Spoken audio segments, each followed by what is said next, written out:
I'm standing on Government Street at its intersection with Charles Street to the west of Broad.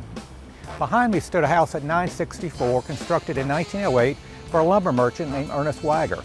He was a native of Michigan and apparently came to Mobile because of the booming trade in lumber at that time. But that trade ended abruptly with World War I and a lot of fortunes were lost. And Mr. Wagar was living in Washington, D.C. by 1920.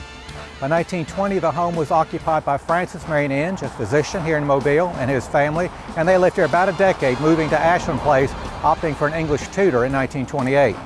By that year, George Guy Oswald and his wife Emily had made this their home. City directories indicate they previously occupied Oakley, so perhaps they liked the colonial style of architecture. They'd lived here for a total of almost 30 years, and by 1957, a tourist guidebook for Mobile mentions the Oswald home, specifically saying it was well known all throughout Mobile for its collection of fine and unusual antiques and was well worth a visit when it was open to the public. The next year, the house was demolished and eventually a Burger King franchise was built on the site. That building still stands, although the Burger King franchise closed years ago.